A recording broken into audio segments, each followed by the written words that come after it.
The Lord be with you. And with your spirit. A reading from the Holy Gospel according to Mark. Glory to you, O Lord. After the 5,000 had eaten and were satisfied, Jesus made his disciples get into the boat and precede him to the other side toward Bethsaida, while he dismissed the crowd. And when he had taken leave of them, he went off to the mountain to pray. When it was evening, the boat was far out on the sea, and he was alone on the shore. Then he saw that they were tossed about while rowing, for the wind was against them. About the fourth watch of the night, he came toward them walking on the sea.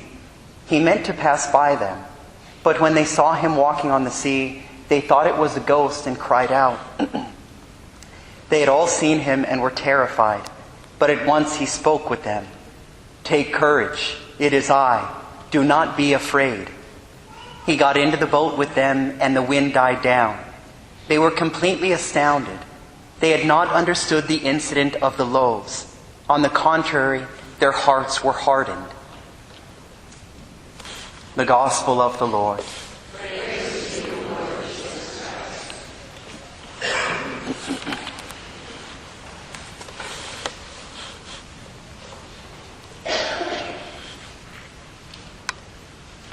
St. John gives us these eternal words from the Holy Spirit.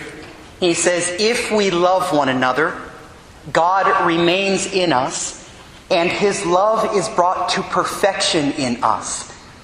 My brothers and sisters, this is what we were all made for, the perfection of love. It's what God is trying to bring about in our lives little by little, gradually, that we are totally transformed in his love.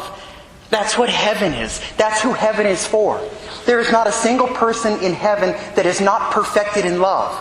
That's why God gave us the gift of purgatory, that if we die in his love, even if there's just a tiny little degree, there's that opportunity to be purified so that we can be brought to perfection in love, so that we can be admitted into heaven. And he says, St. John tells us, the Holy Spirit reveals to us, part of that journey is if we love one another. And so it's every single day, gosh, am I going to decide to try to grow more in love, relying first and foremost on his grace, but also putting forth my total effort.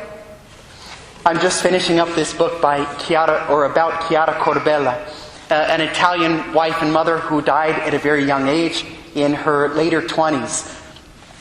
It's so beautiful because when I read that line this morning, I thought, gosh, that it has been her journey, little by little being perfected, as it's every single one of our journeys.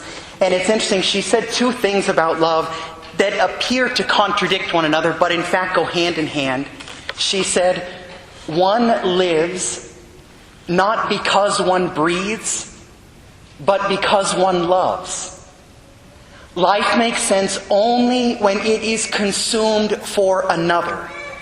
Now, so she would love her husband and her children totally, yet at the same time she and her husband would come to the understanding of the following. Love is the contrary of possession. Love is the contrary of possession. We think when we love someone, we're going to make them more and more ours, and that is false. If we love someone, we bring them to become more and more God's. If we love someone truly, we are set free in that love, and they are set free by the love that we give them. And I close. So Chiara, she has these two little kids, and they die before they're an hour old, her first two children. And it was interesting, I thought, gosh, if she was trying to make them hers, if she was angry at God, like, why would you do this to me? You're taking my kids. But she was the opposite. She said, God, you've given them to me for a short time. They're truly yours. And I'm going to love them to heaven. I'm going to love them freely and be set free while I love them.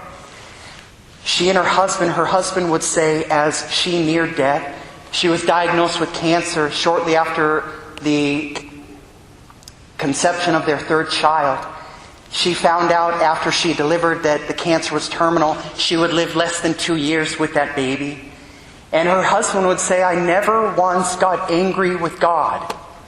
I never said to him, why did you take her from me? Why would you do this? Because she was never mine to begin with. Or at least not fully. She was always his. And if I truly loved her, How could I keep her from him when he was calling her home?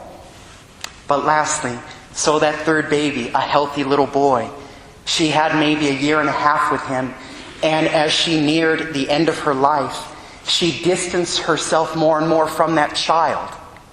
And her friends, her family, they were looking at her like, what are you doing? And she said, if I truly love my little boy, this is what I must do.